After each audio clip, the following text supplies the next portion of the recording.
What is up, everybody, and welcome back to our final and last episode of Show and Tell of 2023. How does everybody feel tonight? Delicious. Tonight we're going to be going over our most favoritist and our most vulnerable. Yeah, it is tonight. And our most amazing and viral episodes of 2023 from Show and Tell. So let's go ahead and just get right into it. Let's go first. What we got? All right, Shane. Wait, give the context too. Okay, let me. This episode is episode 45. This is like the spectrum of sex. Everybody was arguing over sex. Who likes sex? Raise your hand. Sex. What's that? Sex? I don't like sex. Oh, okay. I like gender, not And sex. so this is the clip, and this is how it's going to sound. For you to date a man, then, what kind of man would he have to be to completely change your mind and your spirit and erase everything that you've ever felt and thought about? What? Okay. Wait. Just give us a context, Shay. What was that about? I forgot. So for a little context, Mashari here is full-blown lesbian. Mashari, yes. Wow. Yeah. Full Full-blown. blown. And Shay was asking You her. asking the question. And she's serious about it. And so Shay was asking her what would she need to do to revert back to being a heterosexual woman. Has that Heterosexual changed? woman. Has that changed? Have you taken some penis? It's a personal. Get out her business. Talk about the past. Take it on the chin. Is that what you're asking? What was that clip about? What was that clip about? That's what we want to know. What was that clip referring to? We were talking about. I was talking about my reasons for not fucking with the Nick. Fucking. For Trying to be more clean this coming year. Just in the male counterpart. Yeah. Okay, I understand. Yeah.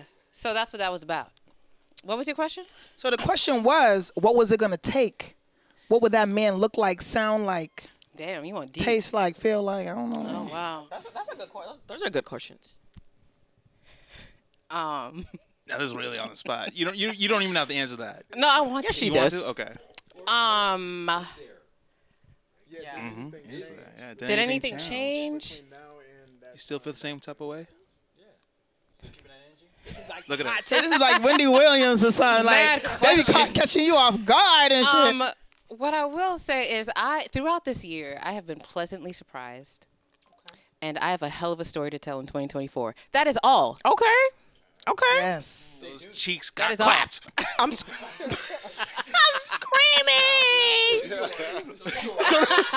This is sort of Plot twist. Yeah. So basically, we're entering 2024 being more open-minded, evolving. Not that open. Not that open. A little bit. I still don't want these niggas touching me. Okay. There's that. Gross. Guys Okay. touching me. Oh, Right. That's what I said. God damn. But actually, I'm at a point where I really don't want anyone touching me, so I'm even more picky now. Yeah. So yeah, I am a little bit more open-minded, but I'm also cautious and smarter, and selfish with myself. Mm-hmm. Yeah. Anyone else change their sexuality or plans to this 2024 coming up? Anyone else plan on trying something new in any way? You might want to try something new. You want? I don't know. You guys are boring. They're boring. They're prudes. Yeah, we're And they're boring. lying too. I did think when I went into that polyamory conversation, like I don't know if we have a clip for that, but I do think when I went to that polyamory conversation, I kind of was like, Say it again. yeah, that shit won't work. But Yes. What's polyamory? Okay. Just want to make sure you use this. What was I saying? You sound like a Pokemon when you was saying it. Like It does. It still sounds like a Pokemon, mad bro. Quick with it. I'm like. Can you talk into the mic? Did you say that right? Sorry, did you say that right? Because you said it mad quick, like a Pokemon. That's what I wanted to Polyamory. make- Okay. All right, got you. Yeah. Polyamory, multiple sexual things. Polyamory. With a woman and multiple men. That's why I wanted to be clear. Oh wait, I thought it was just like what free. you thought? I thought it was like free for all. Take a minute, I thought it was like no. I'm not, Yeah, how about you do that? That was a Smash Tell the free world- for all. So you tell the world that he's into polyamory. I'm not into polyamory. I just said because you want to figure it out first. no. I just said I thought it was like specifically Shapes. like it's just not gonna work with people, because we had a conversation about polyamory relationships, and when I went into it, I was like, that shit doesn't sound like it's right. But I was like, maybe it could work for some people. After that conversation, I think it kind of like opened me up. okay. Like that's I'm not saying good. like I would do it. I just said like maybe that does kind of have like That's percent. its network of people that it works for. Yeah, 100%. Not me. But nah. All right. Like, you're not gonna suck On a multiple deeper dicks. level, that was the first time you was ever like here on Show and That Tell. was my first time. What made you even want to like? Shout out to the first time. Yeah, I remember my It was first like time. First time. Like, Yeah. what made you even want to like pull up, and why did you like keep coming back? What's up? Good That's a good question. question. I like that. She's part of the family why now. didn't If you y'all pull didn't know. Right. I don't know. I wanted to explore some more. I've been to a lot of places in Boston, but I haven't been here. And in 2022, it was like really dark, and I stayed home a lot. It was really depressing. So this year, I wanted to expand a little bit, and I didn't know what to expect when I came here, and I didn't expect to become part of the family. Yes, I love But that. I did. I feel like everyone that I met so far this year, y'all are supposed to be in my life. I'm supposed to be here. Yes, I feel like I'm in yes, the right baby. place at the right time. So yeah. Except Richard. I know you still hate him. We Fuck still love you, Richard. Richard. Oh, shout out Fuck Richard, Richard. man. Shout out Richard. What does my dad have to do with any of this? It's our distant cousin. Oh, Richard Lopez. Whoever that was. Oh, Okay. hey. We got those clips. Whoever We that got man those clips. Rich leveled socks. Yeah. Oh, a different Richard. I'm thinking my dad. What's the next one? What's the next one, Shane? Okay. What? Okay. Is someone here fucking my dad? Also, too, I wanted to tell you later. Want me to give you context or just roll? Tell me now, because give context. What is it? Yeah, That's context. another conversation. Also, too, I don't know. Also, too, Okay, I don't know if you okay. guys know, but this is Shane. He's never on camera, but this is Shane. Yeah. Shout out to Shane, Shout out to first Shane. off. Shout out to Yo, Shane. Yeah. Shout out to Shane. Happy birthday. I've been celebrating my birthday for 3 weeks straight. Like, Mr. straight up. Alexander the Great. I gotta do it. Yo, I would always tell him happy birthday every week. And then I'll be like, wait, hold up. I thought your When is birthday your was last birthday? week. I'm like, oh, this is my third one. Real talk. But yeah, I'm glad to be here on the couch with these fools. So yeah, we're having a good time. You know Casting couch. The casting. Yeah. No. First up, I was already casted. I already All did right, my Shane, bit. what's the context for this next video? Yeah, he's a veteran. So yeah, this next clip right here, this is the clip where actually somebody reached out to us and wanted to be on the show. They brought their friends to come and argue, and this is what happened. That was a relationship conversation, right? Yeah. I love that one. We're running it back The one more man time. is led by the wife. Period. And I'm Whoa. living that. Yes, it is. Yes, Whoa. it is. Hell whenever your motherfucking no. wife, whenever your lady, Hell whenever no. your girl is at the house every single day, all day, doing what she does, and she establishes her routine, and it all goes back to what is your day to day? What do you do on the day to day? Whenever you're not there, your kids are living that life. They're going by their routine. Whenever you're stuck, sidelined by whatever's happening on your personal life, and whenever you're inserted into that day to day, unless you ask your wife or your girlfriend what's going on, unless you are doing that task on the day to day, you will be lost. Every man is followed Play the whole by thing. Play the their whole thing. Play the whole woman. thing. Period. Followed? I will not have this shit. you say be followed? discussed. Followed? You say followed? Period. Followed as in like behind every great man is a great woman. That's basically. This is not one sex. You're gonna give that shit to me? No, Wait, so is that not the same clip? who was the conversation between? That's X and The conversation between me and X was not agreeing with what I said. Why didn't you agree with what I said? You said the man follows the woman, and you were like explaining like how, and I just wasn't seeing it. I wasn't getting it. I don't feel the man follows the woman. At least that's not how I get down. Still? I guess it's an individual thing maybe, but you know I'm not doing that at all. won't even follow her on Twitter. That's And get lost? I'm like, I what wasn't you gotta there. say? I wasn't there. But instead of trying to give him my opinion. I want to pose questions to allow him to think deeper or just, explain deeper. In a marriage, let's say marriage. Let's not do the weak relationships and shacking up shit. Let's get to the real deal, right? In a marriage, who determines, we'll just say, what's for dinner tonight? I'm going to ask different questions. Who determines what's You asking me, like, personally? Who determines? Yeah. Who? I mean, it's something that we talk about, really. But I said pork chops. But here's the thing, like, what really makes relationships thrive is values, personal values. If y'all share similar values, it's going to last a lot longer. So if y'all share values, say y'all both value health, like eating healthy, then she call or you call, what's for dinner, and we talk about organic this and that, boom, boom, that sound good, I bet, boom, and then that's what's for dinner, but yeah, if anything, you just make something. If, like, say someone doesn't pick up or text back or whatever, but, like, yeah, it's not a situation like that. It's not that complicated. Like, whatever we like. Boom. So some of the questions I would ask is, who determines what's for dinner? Who determines what the schedule is going to be like for the day? Where are we going? Who are we visiting? What are we doing today? Who determines what we're going to do throughout the year? Trips. Who's planning them? Grocery lists. Who's deciding what food should be in the house? Clothes that the whole family's going to wear. Who's buying them? Who's picking them out? Who's making those decisions? It's not necessarily just like, But I feel like that's only I half. lead. No, you lead. That's no, only I lead. half the because job. both individuals are leading in different ways. When you're leading, I'm following The you. nigga cheese, And when it's Honestly- my turn, you're following me. But the everyday to me and I'm not even married, but just knowing a family and how it exists and how it operates, most of the time, the woman sets the tone to say, well, I thought that maybe we'd see your mom today.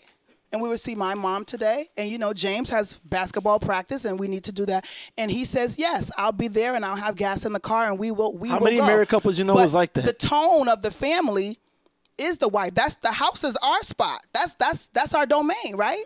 I mean, you could be the leader of so many things, but the house is our domain. That's where we shine, and everybody that lives up in the house.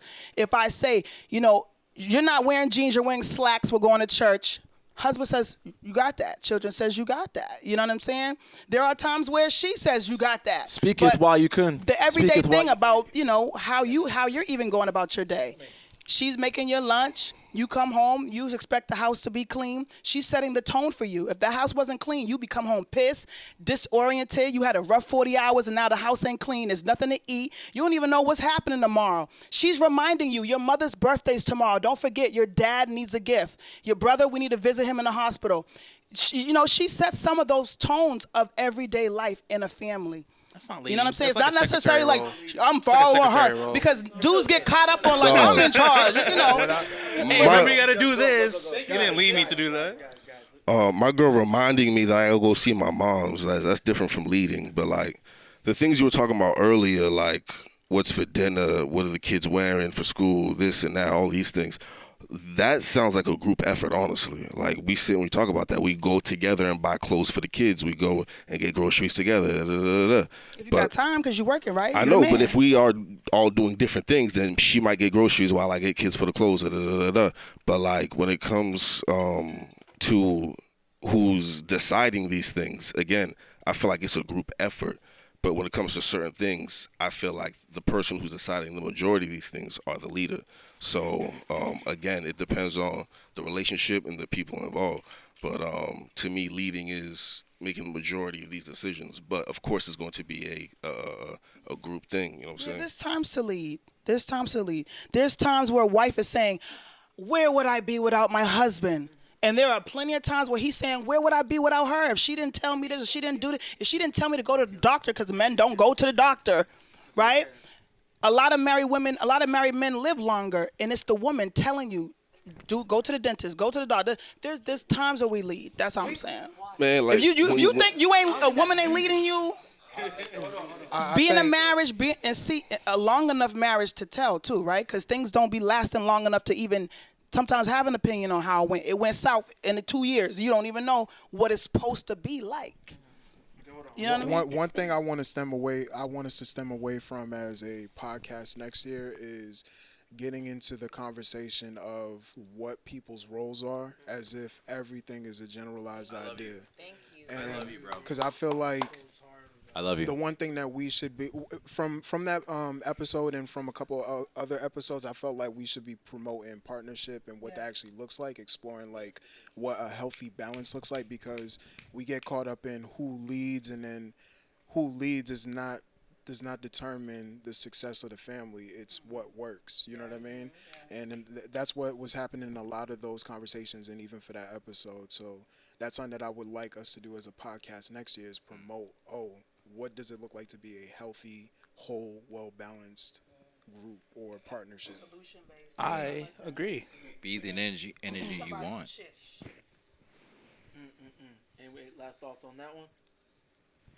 I My make last my own thoughts was, decisions. from my perspective, what I spoke upon works for me, because I don't know, besides me, Mashari, and Shay, nobody else here has kids.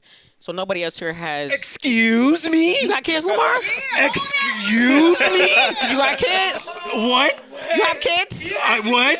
Yes. I did not know that. Yeah. You live with your baby? I keep my baby off the internet, Okay. but yes, Okay, I am so- with child. So I'm sorry. But I live with my partner, and we have Lucky. kids, you know. So Nice. I'm in that dynamic every single day. I see what happens when I'm not there. You know, before I leave for work, I cook food for my family. You know what I hear mean? that. That's what I do as a mom, as a parent. I feel you that. know, so that I know for a fact in the back of my head, these babies, this man is taken care of, even when I'm not here. You know, I feel that sense of responsibility, you know, within myself. Even if he wasn't there, I would still do that, you know? So that's what works for me. That's that. I was speaking from my own personal experience, and I like what you said about what works for us, because what works for me, what is working for us may not work for Shari, may not work for Shay, may not work for X when he does, you know, at some point have a family, may not work for you and your baby boy or your baby girl. My you baby know, girl. Your baby girl. Yeah. So at the end of the day, you know, I'm thankful to even have this platform to even express that, because there's a lot of people out there who don't even have the opportunity to know that they have the option to change or to pivot or to do something different. So I hear that. yes. Yeah. So I think off that same episode, there was another clip that my bad. Off of that same episode, there was another clip that you made, a statement you made. Can we play that one next? Yeah, Play yeah, it, that yeah, one yeah, next? yeah. Let's see. Was that my favorite? Let's see. Making, 'cause at the end of the day, she won't get that shit to me, nigga. That's what. From the top. Tupac would never say no shit like that. Spit that shit. Hold on. I'm gonna play that shit again. Play it again. Remix it.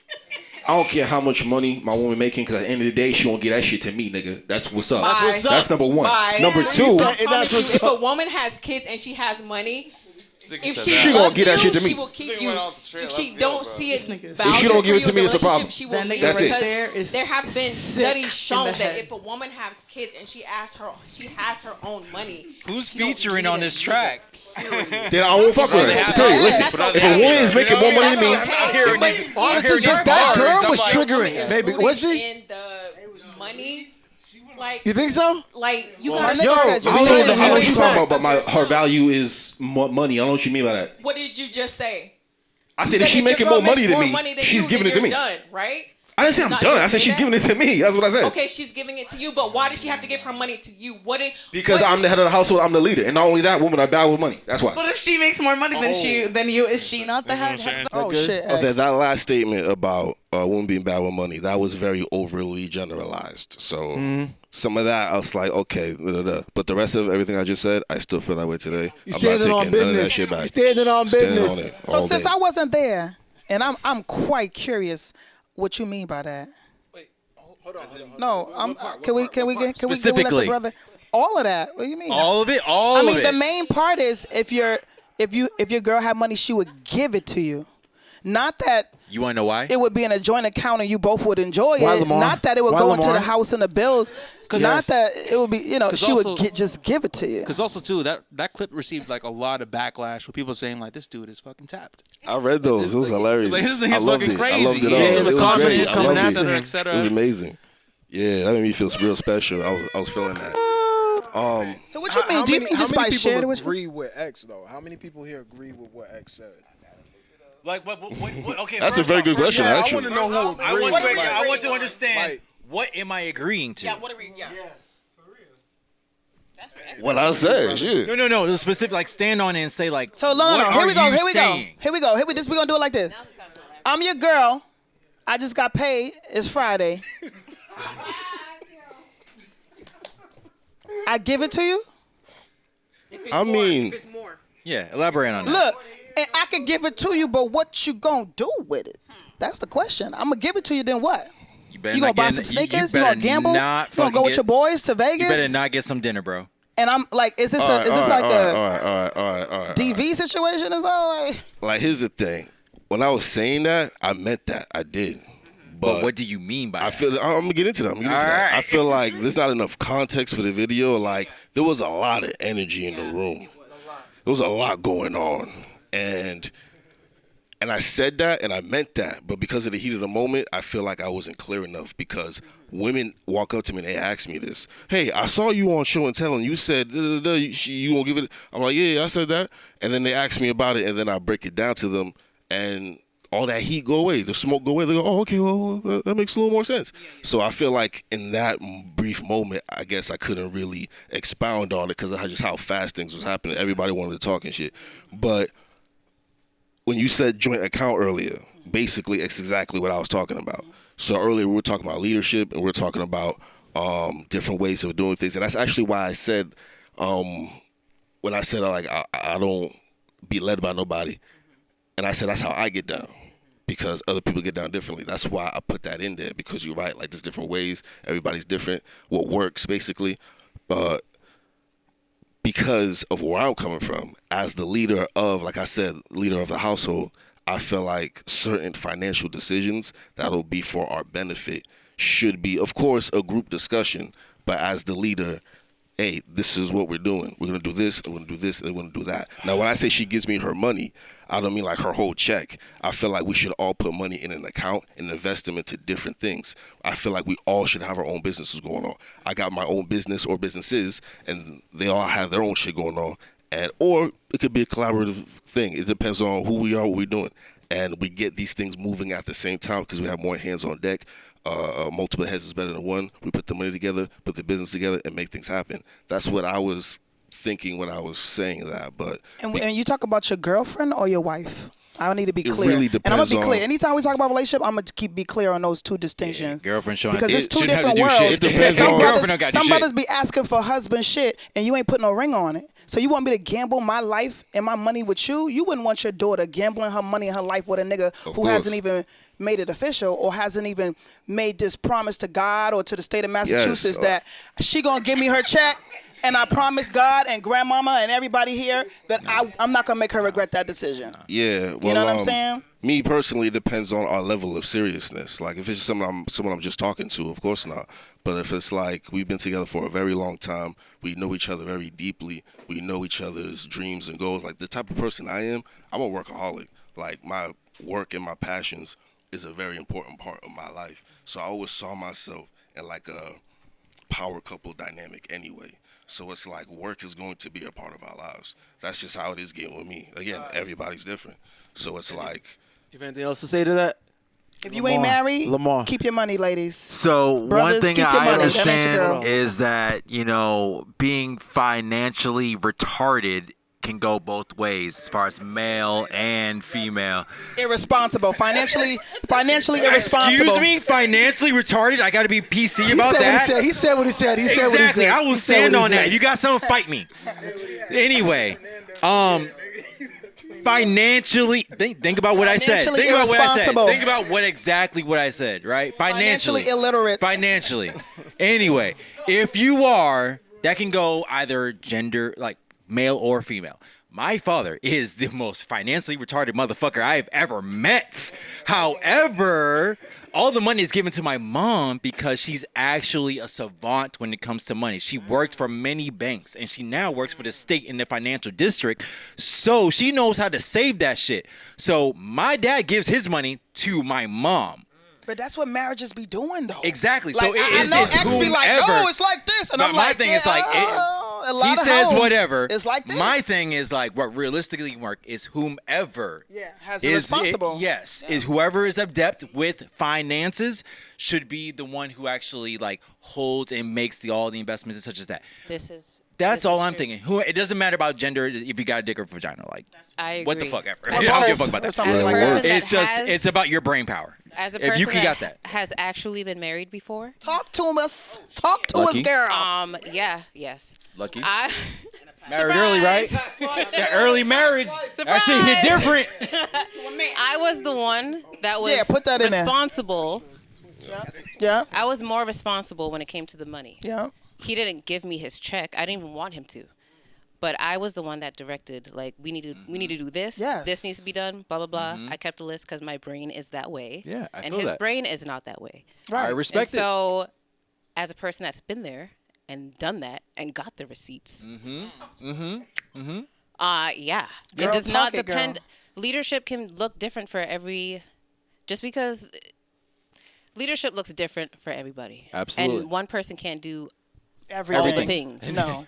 You'll try, but it's you'll learn. partnership. Nobody's It's a that ill. partnership. Nobody's that ill. You'll learn. Yeah. That's all I gotta say. So yeah, I 100%. I lived it. I've seen it. I observed it. I'm like, yeah, I'm going to be that nigga though. I know how to save and I know how to actually move and shit like that. So as far as the itinerary, what we got to take care of and what we already taken care of. Don't even think about it. Just look pretty. That's it. That's I it. like that. That's it. Just look pretty. That I can do. This next clip right here, I'm kind of taking another turn to it. We had a religion and spirituality episode. And in this clip right here, we're actually talking about like sex and religion and spirituality and how that works. And Can I say before we go into that clip? yeah. I did like that episode A lot. but we did a horrible job. We did a horrible job casting. I'm gonna lie. We had like way too many Christians and like one Muslim dude, and like all the Christians gained up on this one like Islamic guy. And one he held his own. He held his But I was own. like, we And should one have, like, a Jehovah's way Witness. better- And one He Jehovah's held it Witness. down. Two. And two Jehovah's Witness, but one just spinning the pot. He was an ex. And like one Spin the Satanist. pot, And his like name one was Jonathan Satanist. But he was an Tata. ex-Jehovah's Witness, and I'm not even Jehovah's Witness right now. But he was an ex-Jehovah's Witness.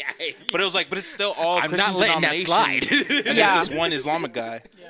But whoever said that Ehab held it down, it was like having 4 Muslims like against 2 Christians. Yeah, that nigga was going He- ham. it was amazing. 4 He said- Christians he was and saying one ham. Muslim He didn't go ham. on He power went- of It was very power of respectful. Allah. It was very respectful. It wasn't over dominating. It wasn't Wallahi. trying to disprove anybody else's point. Let's yeah. It was just, it was good. It was good. All right. Honestly, but that's what it for Holding real it though. That's what down. it came down to. I think at the end of the day, even after we were recording and everything, everybody was over here talking and whatnot. Like Yeah. it was like a real chill atmosphere. You know what I mean? So I think overall the episode did what it was supposed to do. You know? It was very productive. Exactly. It was very productive. But I still would love like a part 2 where we talk. Oh no, we're doing a part 2. But I would we like have it to like, at some point. But I would like it not just Christians versus like Muslims, but like I would like it like people who just identify as just like spiritual, which we did have Yeah. like one person. That's but also- very like black and gray area. Really Like, gray I'm area. spiritual. What does that mean though? But yo, Maybe we should that's have why a it's worth Hindu being talked person about on. because a lot of people have their own like ideas what spirituality is. But to back things up, I do want to get to this clip. So let's just play it real quick. Can we like just do 5 seconds prior to the clip that you're thinking? Because I feel like we're just getting out of the and it's a spiritual thing. That's why marriage is so important. When you guys have marriage, you have sex, you become one. And I truly believe every time you have sex with somebody, you're losing a piece of yourself. And statistics already prove the more partners you have, the less successful of a marriage. And now we live in a very lustful nation, and marriages has skyrocketed off the roof. And for women, it's even more. The more partners women have, I think after like 5 partners, you are 80% likely or more to end up in a divorce. And you're always your experiences can ruin the current marriage that you're in because you're not aware, but you are unconsciously competing with your past at all time. You know what I mean? So your expectation goes on to another boy. Like I know this chick. She. Hey, one thing. He was very conviction. One I like his thing we conviction, need though. people to do next year for every episode, when you talk about statistics and you try to spit I'm out saying. facts, Give that statistics out. cite your I'm resources. saying that's what I was thinking, bro. I'm like, what statistics, bro? Who? Yeah, From like, where? What that year? was one You thing. know what I'm saying? What region? Where? Nah, cause No. cause that right there is a common thing everyone always says. The statistics say. Yeah, nah. Everybody says that. Nah. Everybody. I don't say that. That's a normal I don't be thing. saying that. So we But gotta I grill didn't- people on statistics. Because when we gotta call Hold them on. out. Let Cup speak. the topic that he was, speaking on about, I felt like we want to be educational and we want people here who have insight and whatnot, but I want to make sure that everybody is like true to their word. If you're giving your thoughts, let it be known that it's your thoughts, but don't try to make your ideas sound or feel like they're fact, and that's what it is. You know what I mean? But to be respectful of whoever is giving their opinion and everything, what do you all feel about that statement? I mean, to be honest, I feel like it's subjective because, first of all, if you was laying that pipe, it wouldn't matter how many men your girl had. You You pleasing her, and that's it. It's usually when you're whack is when you want to blame it on the fact that she had other people. Other people what? To compare and realize that you're whack?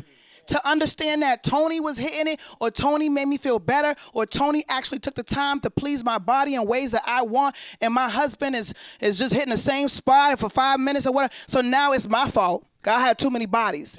Not you learning, and mind you, this is a continuous thing. You're going to be relearning your partner throughout the months, throughout the years as they change or whatever. But like as a man, I feel like you either stand on your toes and say, I know how to please my woman, or I'm learning to, or stop that excuses about women had too many penises. So then, no, is there get your such dick thing as game too up, many fellas. bodies then? That's it. Period. Is there such thing as having too many sexual partners? Let me get my That opinion opens on up a whole nother question. She can have one and realize you ain't it. But wait, let me get my opinion because I do think like what I'm saying is like I don't feel like we should limit like women and like how many like bodies and like judge them for that. But I do think in countries where they have like kind of those like super religious values, those marriages actually do last longer. Rather than like America, where we kind of like we enjoy freedom We live and we're in a trying zoo. to figure it out. America's a zoo. It's interesting because I was just you don't talking know about why it's America's- lasting longer. People stay in shit that they're not happy with because God said they can't get out. Jesus said I can't divorce, right? No. No, you wait, There bro. are unhappy women stuck in marriages for many different reasons. The longevity of a marriage cannot be weighed about whether you were happy and successful. You could have had a horrible, shitty, abusive ass relationship and she was scared to leave you. Or you was broke, she had a job. It was an imbalancement of power. She ain't going nowhere. She's an immigrant, she don't speak English, or she 20 years younger than your ass. So we can't talk about they last longer because of religion. Because religion keeps people All right, in cheese, shit. cheese. No, cheese. Want to hear you, bro. I was like, yo, you really think freedom is the reason why we can't stay in marriages? No, do I think that? Yeah. I think like because we're on the group chat, right? Yeah. And so like one of the things that we said on our group chat was the concept of like girlfriends and boyfriends is a new idea. And because it's new, we haven't figured it out completely through our generations. So what I'm saying is that like marriage in these other countries, they last because that idea has been along forever. But right now we're still figuring it out. So like freedom and stuff like that, I don't like, we have a big divorce rate. I'm not saying that it can't work, but I'm just saying like as a generation, as a people, we're figuring it out. That's why they divorced it, because they figured out it wasn't the one. It wasn't Personally, It's like you married the wrong nigga. I Or do wrong believe, female, sorry. I do believe Sorry. there's such thing as having too many partners. There is such thing. What's the number? I don't know. I'm not gonna put no specific number to it, but I do believe there's such thing as having You're a too real many nigga for that. sexual partners. Like even as a guy, we all have had our fair share at some point. You know what I mean? I know what you're It's talking even about. hard- I'm a too saint. many without telling I'm a us how much virgin. is too many. Hold on. Because I've been with one woman. Even as a guy, when you have your fair share, at some point you start seeing women like, oh, that's just me. That's I just get me. you, yeah. So it's like there is such thing as too many sexual partners. Personally, I would just say, you know what? If you're gonna have sex, have as much sex as you want with someone you want to be with. So that's my opinion. What if she wants more sex than you? What do you do? Good question, boo. Then wear a mask, okay? Wait, what do you mean by that? What do you mean? I wore a mask. It did not help. What do you mean? Hey, what? Hey, say the question. What was the question again, man? What if she wants more sex than you? She's a god. I am a god. What is she? In that case, my granddad always used to tell me, man, wear her ass out. That's what you do. What if she wears your ass out? Like the game plan was to wear her ass out. Instead, I got my ass worn out. What do we do next? I just want to know. What do we do next? Cuckolded then. You gotta get cuckolded. You gotta hire somebody who can do it, bro. I was gonna say you call for backup. Call for backup. Look, you got toys. You got toys for that, brothers. You got toys for that. You got toys for that. All right, fair Call enough. your backup. Fair enough. You gotta call the Ghostbusters, man. Call Rose. Call Fair Rose. enough. Call Rabbit. Call Rabbit. You should say call Rabbit. That's You know what I'm crazy. saying? Just don't call Tyrone. You know what I'm saying? Yeah. Okay, so we had a what was the show and tell discussing money, investments, and generational wealth. Yeah, Richard is a contractor, homeowner, and he had a little something to say about a little bit of everything. So here you Richard go. means dick. What? You know my father's name is Richard. You know my father's name is Richard too. Okay. Okay. Here we go. Really, like what the basis of what he was saying was that a lot of people are worrying about how they feel, right? Okay, I want to work in whatever the profession is because I feel like that's the best thing I want to do. It's going to make me happy. When the reality is the world is strong, the world is tough. And to make it in the world, you got to be tougher. So sometimes part of being tough is looking at your emotions saying, I want to do this so bad, right? Like if we're talking about realistically, what if everybody want to do? Just chill, right? We just want to chill, maybe play some games, crack some jokes with our boys, but that makes no money. Right. That makes no money at all. So even with the blue collar, and I'm sure you know how this feels too, right? Nobody wants to be blue collar. You know what I'm saying? Nobody wants to do construction. It sucks. You know what I mean? But we do it. Why? Because it's stable. You make a lot of money, and it is what it is. If you're always worrying about, okay, I feel like this, I feel like that, I want to do everything that makes me a passion. Like one of the worst pieces of advice I've ever heard is go ahead and follow your passion. If you're like that, guys, your passion. What if your passion is making mannequins that nobody wants to buy? Cut it out. You're making no money. You're gonna be 30 years old, living in your mom's. Yo, It's crazy how the brown-skinned man talks about blue collar as if he's not a product of it. What do you guys think about that question? You are a product of blue collar, like my nigga. Like, what are you talking about? Let me so yeah, given that context, so I was on the panel, and I know we had what's the boy's name? Messi. We had Mikey. Mikey is like complete artist, but also he went a blue collar job. Oh yeah. My nigga. Yeah. Shout out to them and shout out to Rich for saying that. But like also too, that's an interesting thing to say because we're all artists and we all follow our passions, right? So then kind of like bah! You know, but there was some truth in what he was saying where some people like you should have like a backup. You should have like, you know, like a way to kind of like, you know, this is what you want to do, but also do what you like on the side.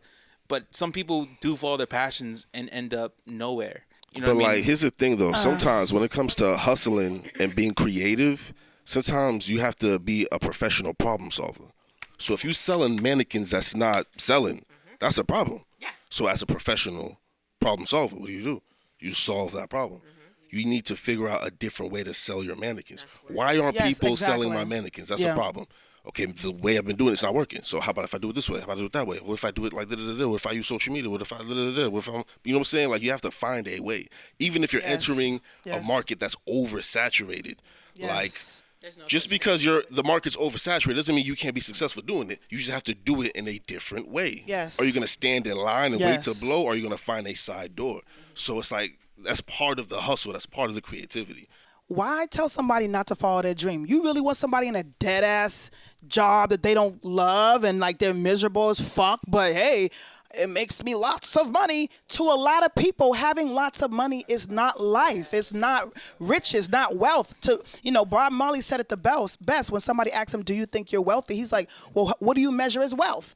He said, if you think having lots of money is wealth, then I'm not that wealthy. But if you're talking wealth as far as love, health, friendship, family, happiness, joy, the motherfucker's wealthy as shit. So a lot of people are fine having enough money to eat and get about. Not a lot of people feel the desire to have all these luxurious things. I will say money can buy my happiness. I will say that. That sounds like an advertisement. She's trying to let somebody know. No, that's not even anyone else's responsibility, to be honest. I hear that. But yes, I'm just saying that. Universe heard that. Thank you. No, I think going back to what Shay was saying too, like I agree, but I think there's a happy medium in between both ideas. You don't want to be too head in the clouds. You want to have that just enough and be based in reality just enough. You know what I mean? Because mental health is important. You know what I'm saying? Like we don't want to go home, go to work every day, sit in that office job or do what we got to do, breaking our back, and then feel like, hey, this is life. You know what I mean? Like for some people, artistry is not about financial gain. Artistry is about, hey, this makes me feel alive. This is expressive. And money can buy my happiness. I will say that. That sounds like an advertisement. She's trying to let somebody know. No, that's not even anyone else's responsibility, to be honest. I hear that. But yes, I'm just saying that. Universe heard that. Thank you. No, I think going back to what Shay was saying too, like I agree, but I think there's a happy medium in between both ideas. You don't want to be too head in the clouds. You want to have that just enough and be based in reality just enough. You know what I mean? Because mental health is important. You know what I'm saying? Like we don't want to go home, go to work every day, sit in that office job or do what we got to do, breaking our back, and then feel like, hey, this is life. You know what I mean? Like for some people, artistry is not about financial gain. Artistry is about, hey, this makes me feel alive. This is expressive or whatever it is. You know what I mean? So I think, obviously for somebody like Rich on that episode, he seems like he's more of that, what he is. I don't even know what to call it. You know what I'm saying? But he's about, capitalism is what it sounds like. And that's cool for him. You know what I mean? But that's not for everybody. But Pete, one of his things was that he was also saying like people generally demonize like blue collar jobs, like plumbing and like things that use your hands, like you know what I mean. Like that's what runs they give, the country. That's how that runs the world. That's how we operate. But I was just saying that like jobs, one of the points that he was bringing up in that episode, because I remember because there was a few people like that were like came from like families of immigrants where they had to be janitors and they worked themselves up as contractors. So he was saying like everybody demonizes those jobs and they try to go like through like fancy jobs. That these blue collar jobs are like important, and they are important because like too they like give you like technical skills. So I do see that like you should be building like technical skills because you can have these jobs and stuff like that. But then like I was gonna say something. No, like that. yo, honestly, I respect that because I was thinking about it too. Like I was like, yo, I don't have kids, but when I do have kids, low key, I'll be damned if my kid is a dancer like me. You know what I mean? Like I don't want to raise you to be a dancer. I'm actually gonna need you to contribute to the world a little.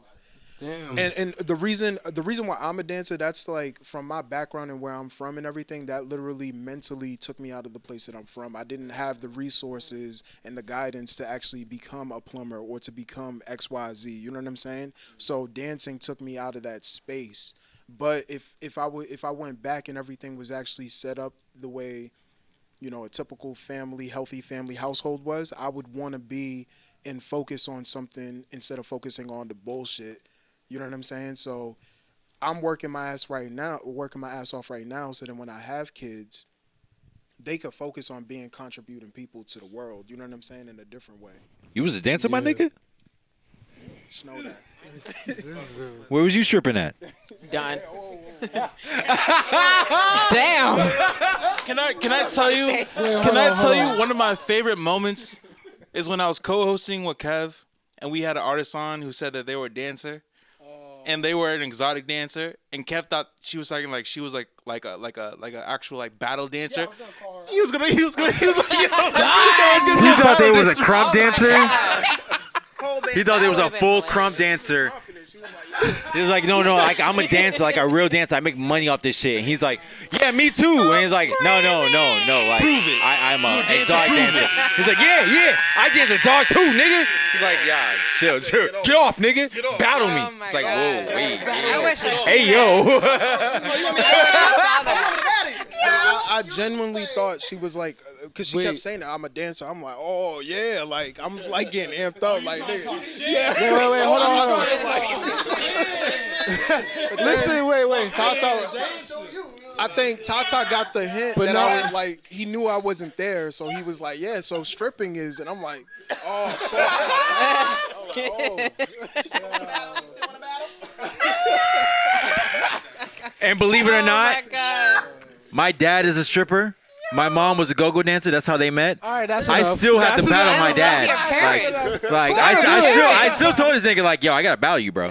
Are you creating a scenario? I know I'm dead ass. Yeah. Nah, listen. Can I meet your let's stay on topic though. No, wait, Yeah. hold on. Wait, hold on. Yeah. I want a thing to say. Yeah.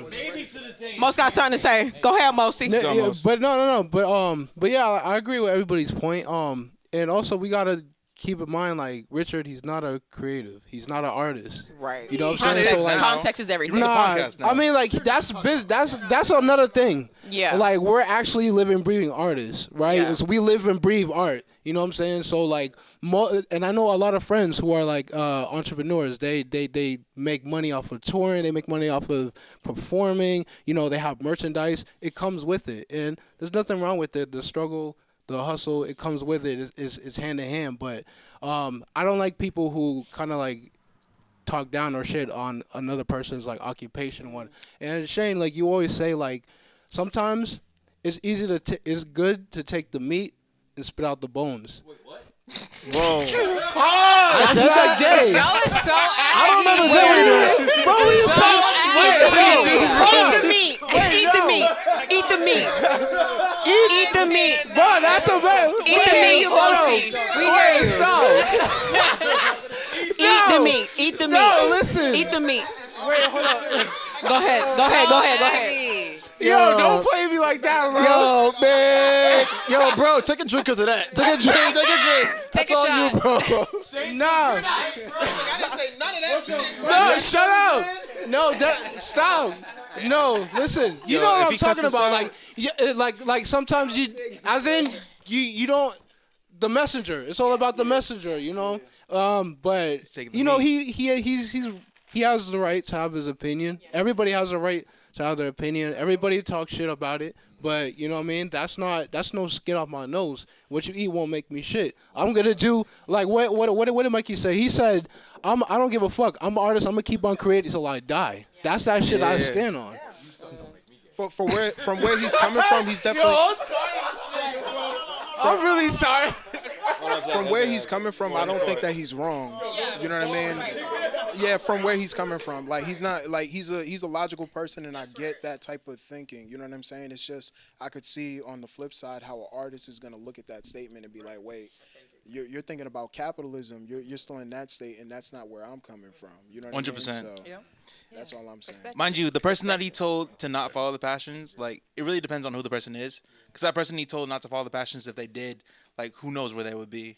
So, and like looking at that video, like looking at that clip, I'm sitting next to him. I'm like shaking my head, like yes. And I again agree with part of what he says, but everything matters. You have to take everything into consideration. Where that person is, their background, how they came over here, what type of art they create. Like, and you know, he ain't half wrong because passion don't pay the motherfucking bills. You feel me? Like you have to be pragmatic. You have to be realistic. You have to understand. Okay, at the end of the day, I want to do this, but my rent's due. I have my car insurance. I have my car payment.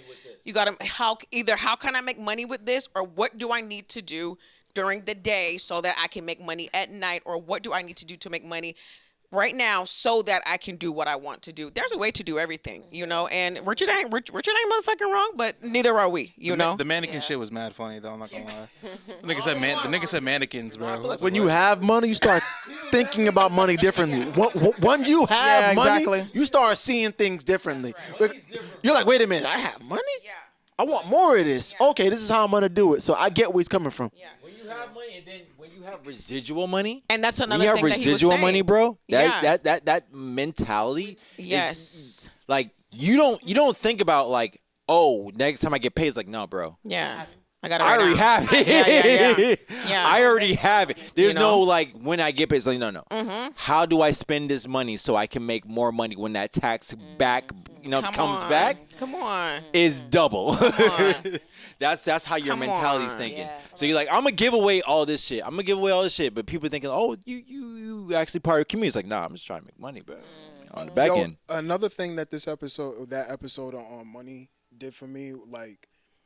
We're coming from the perspective of being city people, and I'll just be thinking about like Southern people, how humble they are, and you know what I mean, like that Midwest. Thinking, like, hey, I just want to be humble and live comfortable, and not everybody wants to actually focus on profit. Some people actually want to enjoy their time here and just be comfortable, just breezing by. Slow you know down. I mean? There's nothing wrong with that. You know what I mean? So that it was an interesting talk, and it's cool for a certain group, but that's not for everybody. Absolutely not.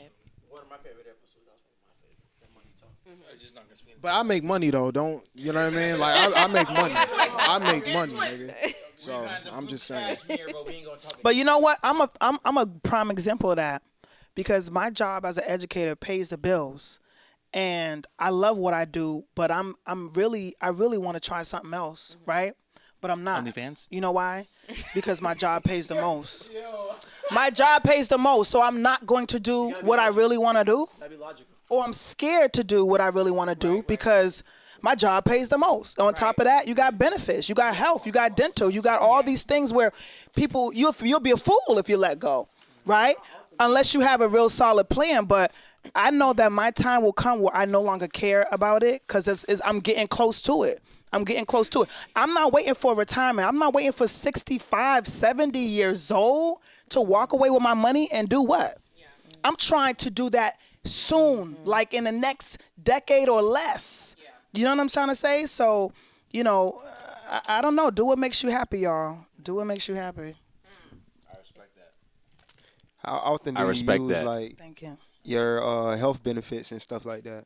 What's that? How often do you use your health benefits? Like, Listen, I need to be going in the doctors every month just because it's there. Like a period. You know what I'm saying? The biggest thing I would say, the biggest benefit that a lot of jobs is the free dental.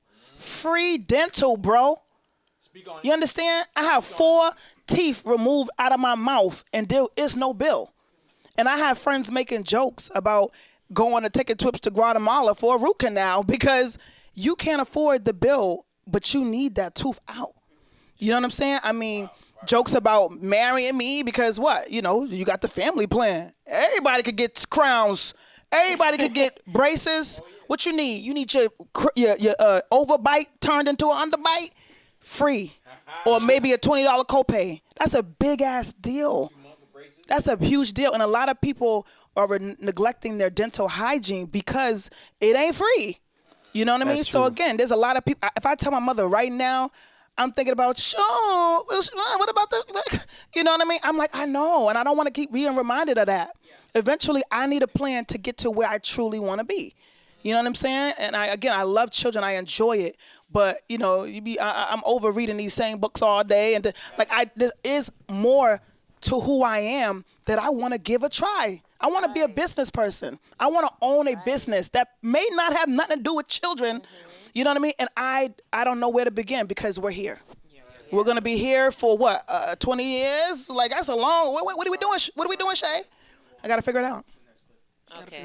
I mean, slightly unrelated. As a black woman, I just want to say, if there are any other black women / men out there / non-binary that want to get a little extra coin, dig into those white pockets. Girl, I'm done. Other people's money? OPM? The white ones. Yes. You down with I OPM? don't want to get on the black ones. You down but with the OPM? white ones. Okay, that's all. Now, to go back to the benefits thing, I think Making money? that's an Okay, then. underappreciated Up top me. thing. All Yeah, right, that's you know what I what the mean. fuck Like, I'm talking for example, for anybody who has kids here, those benefits help. You know what I mean, Yes. for your kids and their the doctor visits and everything like that. So like, even though you might not need it now or this year, you're gonna need it. You know what I mean? Like you. Yes. Yeah. Give him mic. Do it. We didn't talk about OnlyFans. All right, moving on to the always next that. clip. This is episode 55. We had some really cool people on this episode. This is about addiction and recovery. Oh shit. This was one of my favorite episodes because backstory behind this, we had this woman on the couch. She's from Rosie's Place. Her name was actually Siobhan. Yeah. And I met her on the street. And we actually sat down on the steps of Rosie's Place for like an hour and just talked about life. And she said, like, yo, if you could promise to give me a ride to your podcast, I promise I'll show up and tell my story. And I was like, I got you. And she ended up showing up. So, Wait. I respect that. I love that. yeah. Craig, how did you feel about that episode? Oh man, like if we could take TD Jakes out and put Siobhan in place of TD Jakes, yeah, because she was preaching like the stuff that was coming out of her mouth was. Why are we mentioning TD Jakes? Girl, he's on his way out. Like, Hold on. Then we'll answer after that. Let's get to the clip. okay. I said what I said. I don't even know what TD Jakes is. Standing on all 10. Like what? He saw it before we did. Last time getting clean, that from that night, it was just so bad, and I felt like it wasn't who I wanted to be as a woman. It wasn't who I wanted to be as a mother, as just a child of God. It wasn't. It was just like, yo, and it was so bad where it was like you don't even know exactly what happened. Because you're blacking in and you're blacking out, but your body knows. Right, you know? right, that part. You ever Your wake body up knows. from like a crazy night, like, glory be to God. Like you ever wake up from a crazy night and you're just in so much physical pain and you don't know what the fuck happened to you. You ever wake up with scars and bruises or cuts and like you don't know what happened. You're missing fingernails. You got pieces of your hair ripped out. And I'm not like, you know, you ever woke up in a jail cell like it came to and like your bill's $10,000 fucking dollars and you're like, what happened? Right. That's the question. So I got sick and tired of being sick and tired. I had one reservation. So that wasn't Siobhan right there. That was Kiki. That was Well, Kiki. formerly known as Kiki. Conscience. Right? Dude, she's such a strong speaker. Yo. Yeah, no, we love her. When she was speaking, it was almost as if I could like visualize what she was saying, and like it was almost as if like I could see through her eyes, you know. And it was just very powerful. And this whole episode, you know, in general, I've been on most of the panels here at Show and Tell, and I think that this was like the number one most deepest felt penetrative experience that I've personally had on this show. Not only just from her personal testimony, but from Siobhan's, from I forget the dude's name sitting there in the middle, Spencer, you know, from his story talking about how he was on heroin, and you know, since from like his last day of heroin was when dude right there pulled him out, and he's been, you know, in that church in Eric's church ever since. It was just a real, like, if you haven't watched that episode, please go and watch it. And it's crazy because I was behind the camera and I was fucking crying because Kareem, he came in, he didn't really know what the conversation was about, and when when he heard us talking about each and every one of the guests talking about their form of addiction, he started to open up, and I didn't expect what he said to you know touch it, because you know, just like addiction, and it just makes sense because Shane said like addiction comes in different forms, like whether it's sex, whether there's just some sort of need to fill in that empty Mhm. void. Yeah. And we go through it all the time, and it's really heartbreaking. A lot of the stories, and I walked away with something too. Just being just humble where you are, and you don't know what anybody's going through. That's right. Who here has an experience with addiction? Probably the potheads over here. I was gonna say that. I didn't want to say that, but I guess I'm gonna say it. No, but it had nothing to do with pot. It had to do with sex. Well, yeah, it does. Okay. Oh yeah, I had a actual sex addiction. Like it start. I don't know how deep I really want to go into it, but another time I'll go as deep as possible. No pun intended. Right now, if I go as deep as it really goes to, it'll be really off-putting. So I'll just say this: I had a actual sex addiction, you know, and I'm recovered for the most part, you know what I mean, and I'm living healthier, living better. How were you able to recover? What were your methods? Found love. No. Something like that. Something like that. I'll be watching your IG stories. You know what I mean? You find someone or find something, one, to just like to take that addiction fuel that you have in your inner core and just dive into something else that's more healthy than, you know what I mean, just bodies, because that's just exactly. It looks crazy. But from my personal situation with what's going on with my family members, that gave me a little bit of hope. You know what I'm saying? So I don't know. I think that was a super important thing to see, to hear, to feel. You know what I mean? And especially out here in Boston, I know a lot of people are dealing with it. You know what I mean? So, you know. Yeah. Yeah. One thing too is that like definitely the same thing with like my family and like friends and like people around me. Like I know like have a lot of things with addiction. Some with like drinking, some with like other drugs and stuff like that. One thing that I wish for like our next time is a lot of the people that we had on that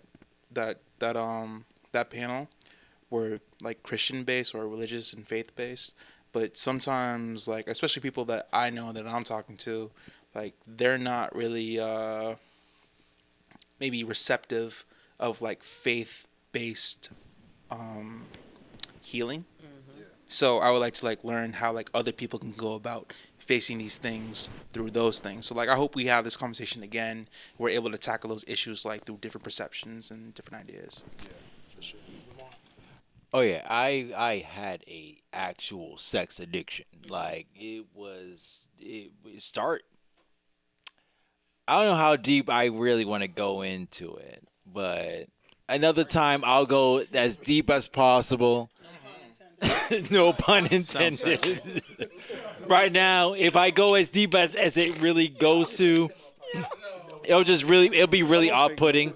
So I'll just say this: I had a actual sex addiction, you know, and I'm recovered for the most part, you know what I mean, and I'm living healthier, living better. How were you able to recover? What were your methods? Found love. No. Something like that. Something like that. I'll be watching your IG stories. You know what I mean? You find someone or find something, one, to just like to take that addiction fuel that you have in your inner core and just dive into something else that's more healthy than, you know what I mean, just bodies, because that's just exactly. It looks crazy. And then we have kids, and then we have children. It's a slippery slope. You gotta be careful. You gotta be safe. You gotta be healthy with it.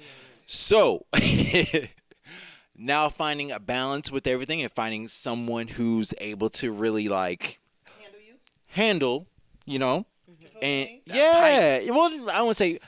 I don't want to go to on the full extent, but able to meet certain, expectations. Mm-hmm.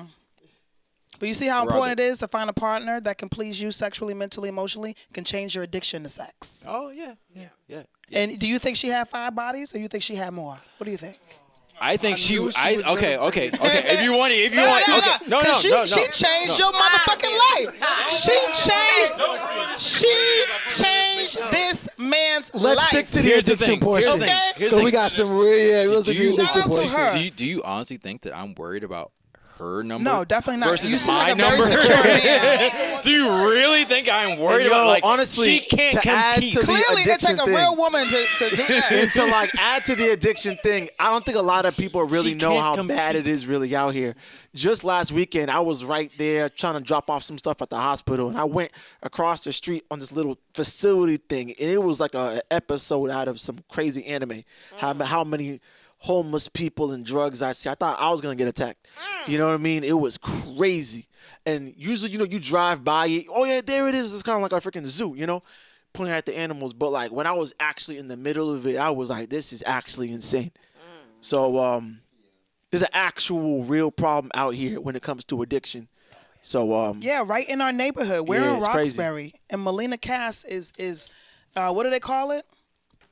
What they calling it? Skid Row? Is they calling it really Skid Row? Down here? Yeah. Oh, Methadone Mile? Methadone Mile. I Methadone work Mile. And let me tell you something. right next door. Since I moved outside of Boston, when I finally started coming back to Roxbury, it really was for the podcast, okay? Yeah. I come to Boston to go to work, and when I leave, I don't come back towards this motherfucker, okay? Yeah. So coming to Roxbury at night was when I saw how really bad it was out here. I was shocked because I'm old enough to have lived in a Boston who would never even allow that type of image on such a prominent area where you come off in the airport and important people get off this exit. Right, and you got hotels and you got colleges and you got brownstones just Yeah. half a mile. I was shocked. And I said to myself, Boston must have got real low to not give a fuck about all these people camped out here like this. That's a great This, perspective. I don't know whether this is a new mayor. speaking of that, I don't know what's a new time, new age where they just. I just found out. Speaking of Boston and all that stuff, I just found out today. Menino would That dude, never. dog. Shout out Menino would Menino. never. I just found out today that in 2026 they're going to be hosting some of the Olympics here in Massachusetts. You better stop it. They're going to be doing one of the games They're gonna at try. Foxborough. They're gonna try. So basically, this is going to be a real busy area. So they're working overtime to clean it up. Let's segue. Let's segue. Now I This have a way- job in hold on. cannabis. This segues into exactly what you just said. This was at one of our events. How many people in here consume THC? What's up, bitch? A lot of people. Raise your hand. Don't be ashamed. Don't be shy. Raise your hand. Raise your hand. Raise your hand. Raise your hand. Raise your hand. I am currently influenced by THC at this very moment, and I will be reloading in 15 minutes. Yeah. Okay. Do you have like anxious attachment issues, or is this something that is just like I just like smoking, or maybe you have like an oral fixation type of situation? Maybe you sucked your thumb whenever you were a kid. Do you feel like those types of things apply to you, or do you just like THC? It is what it is, baby. No, I didn't have It is what it is. I didn't have that shit Tata had. I had something else. I didn't actually have that, but what it was for me was once I figured out how to meditate within THC or within that conscious anxiety, like that's what made me like, yo, this is a tool. Literally though, like That's a great clip. That's right, it Cheese. shit me to war. I will be satisfied. Yo, look, as you can see, I would be satisfied. Okay. I'm not gonna lie, bro. What's up? This year, I smoked. Like I never really smoked before, but like I smoked like probably like 5 times. This Yeah. year, like 6. I did 6 shrooms. I did shrooms. Lamar, be But we're talking quiet. about THC. Shout out to Shrooms. Shrooms is not THC. Yes, I don't. Yes. But I knew like when you were talking about like conscious anxiety, I was like, oh shit, like I knew because when I was first smoking, like anxiety was like exactly what I was getting. Yeah. But Yep. but nah, like since that time, I like smoked, and I was like, oh shit, I can kind of understand what he was saying. Yeah. I've been trying to prove to myself that I can go without smoking weed, and I haven't been successful. Yeah. I went like 2 weeks one time. I don't know what moved me. I don't know what the heck was going on in my life. I was excited, and the 2 weeks was over. Yeah. And a part of me feels like, I'm not a big drinker. I don't do much. I don't go out. This is my vice. This is what calms me down. This is what I look forward to coming from work to. I'm not hurting anybody. I'm growing my own and things like that. But the fact of the matter is, I self-reflect quite often, and I'm like, but you're not. But you haven't though. You still haven't though. Regardless of what you're telling yourself, those are the addictive things you tell yourself. Well, I'm fine. I'm functional. I ain't hurting nobody. I can afford it, right? But the fact of the matter is, I still have yet to prove to myself that you can go a couple weeks, a month, perhaps. I go on vacations. I need something. I need it. I feel like I can't enjoy my vacation to the fullest without it. When I have it, this vacation is lit. And I enjoy myself, and I have no regrets. But it doesn't stop me from wondering, but why can't I be like others who don't have it at all and don't need it at all? Once upon a time, Shay, you was that person. I've also watched myself increase my need or desire to have it. So I went from and a lot of times it was friends and it was boyfriends who were heavy smokers that got me, to be honest with you. I had a boyfriend who woke up 5 a.m. and was waking me up. I was like, why you think I'm asleep?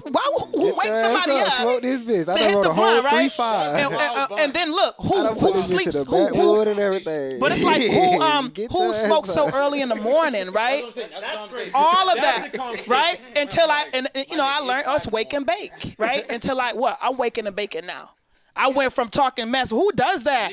I don't want this. It's too early. But he probably caused me to be that. Obviously, you do it all the time. And no, you're not peer pressuring me, but you keep giving it to me, and then it's making me want to keep taking it, and to the point where I'm like you. I want it in the morning too when I wake up, and that's a problem. So. A lot of it is because of that. Like you could have like an adrenal dependency.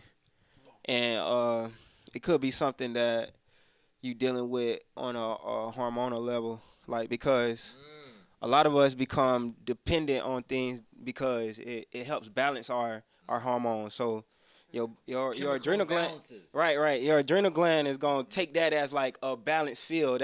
That's what the norm is now because you're smoking most of the time, like through the day, like instead of being hydrated, instead of choosing to be hydrated, you choosing to smoke.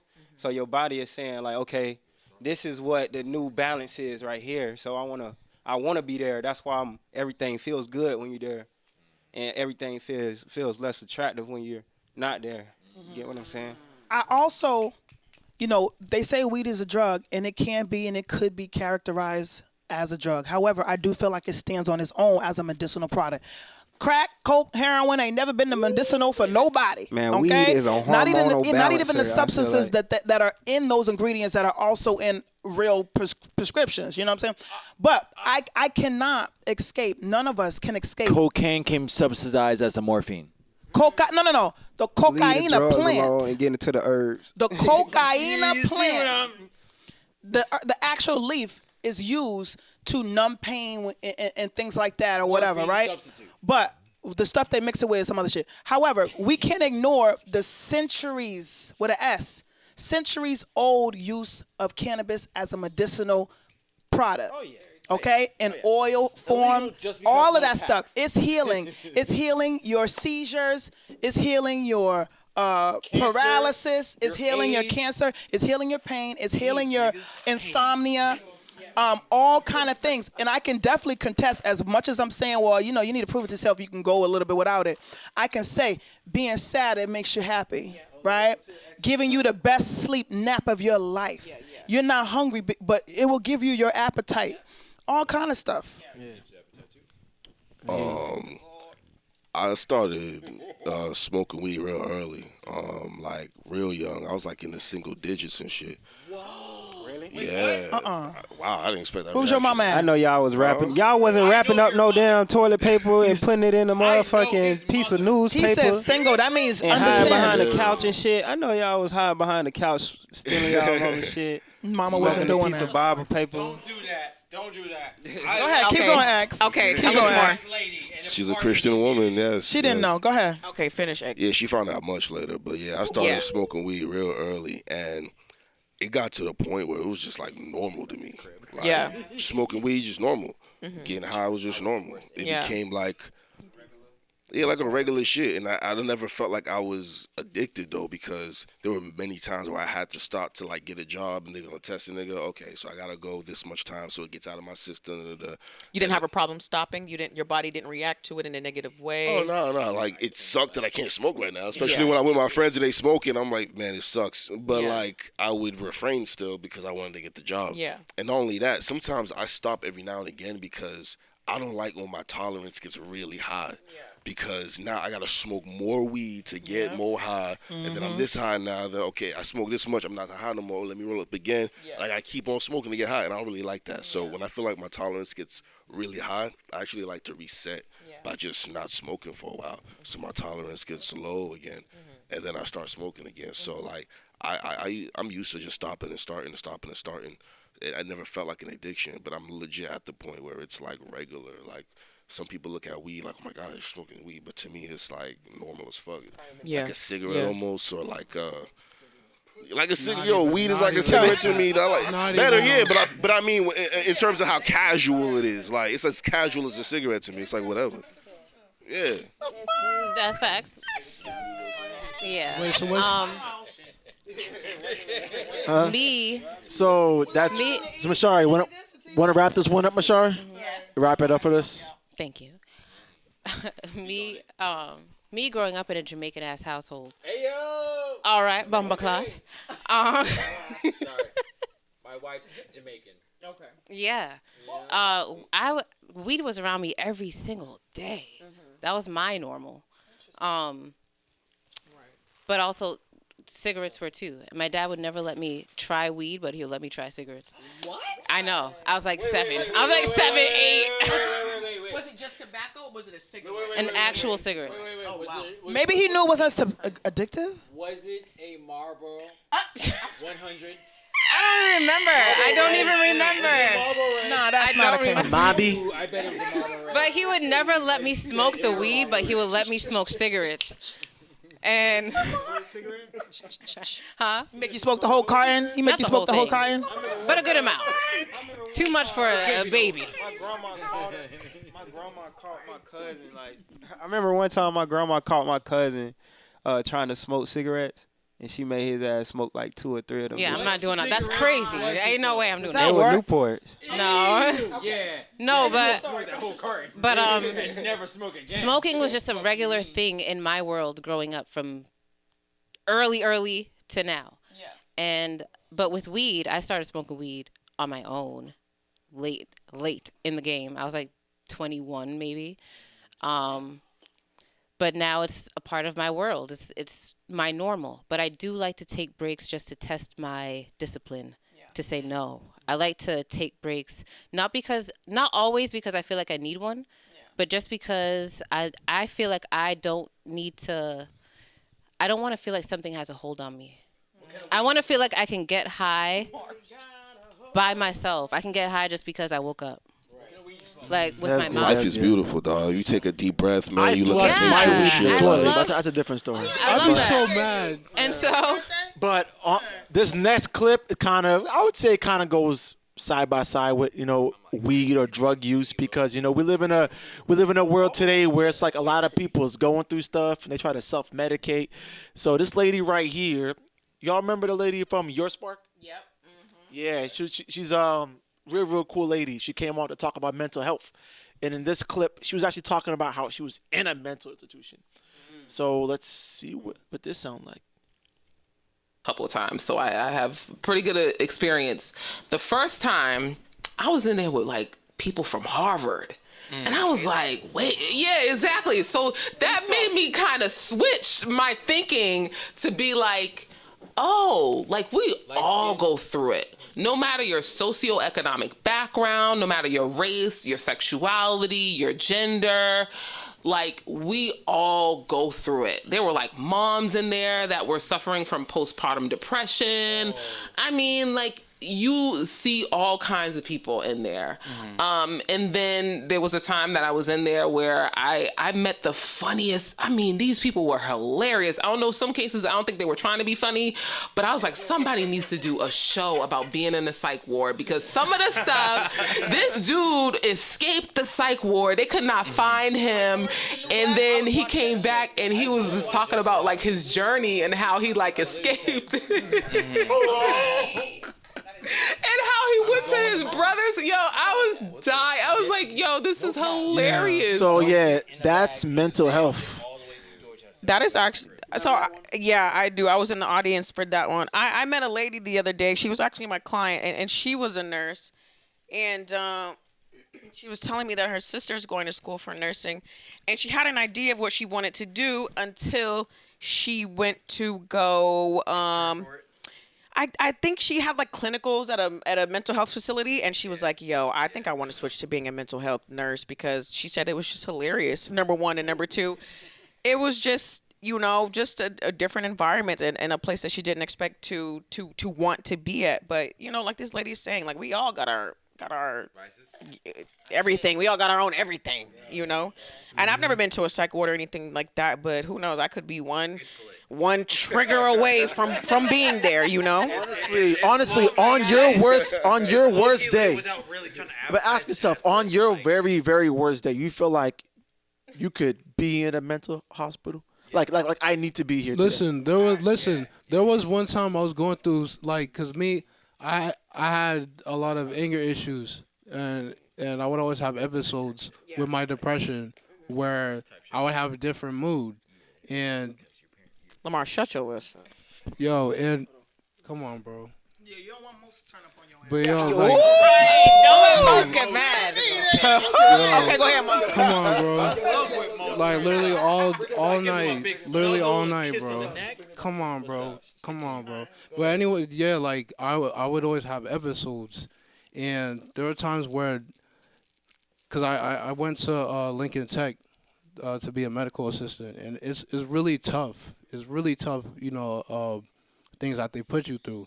And there were times where like I'd leave school and I would try to call 911 because I would want to go to the bridge and just jump off, but I'll just be like, nah, let me just call somebody. So I just call a friend and just talk, just like to get my mind off of things, but it all ties into mental health because that's something that's important to me, strikes deep, because again, like you don't know what anybody's going through, but in that line of work, you're helping people, and she even talked about trying to save her siblings from basically trying to like walk into the same type of faith, take their life. And it's hard, you know what I mean?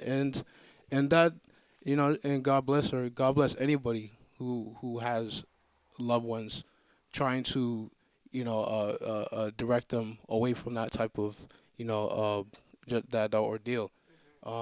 But yeah, like that's why I love, this community, because no matter what we go through, where it's always, we're like a phone call away, type of shit. So yeah.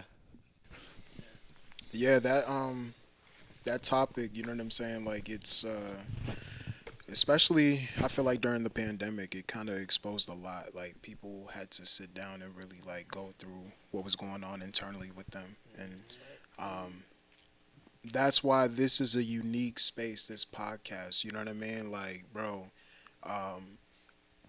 in our age group, not a lot of people have that environment to really go to. A lot of people have to use religion for church and whatnot because they need to be around a community, and that's where some people get it, or for other people it might be the gym or whatever. But we're really over here like connecting and having conversation, you know what I mean? And to hear everybody's story and to see what they're going through,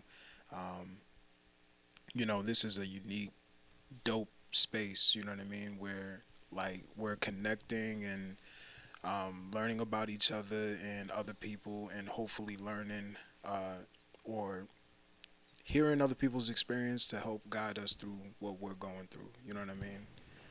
So yeah, like that's why I love this podcast space. You know what Show and Tell is doing and whatnot, and I hope we keep doing that. You know what I mean? In 2024, for sure. I will piggyback off that and say, yeah, absolutely.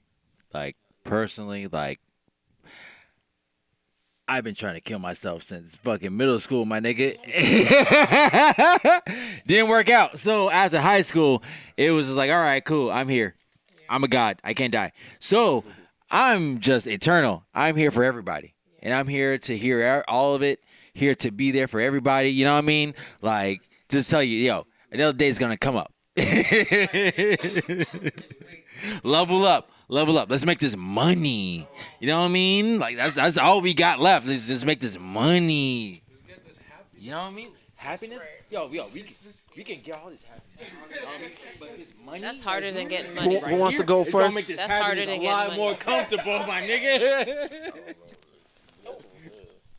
Did you feel like there was a point in your life at your lowest you were like, I need to get help. I need to go talk to somebody because it's getting scary for me right now. Yeah. Yes. But you know what? Yes. We got through it. You know? Yes. If you want to elaborate, go into a little bit.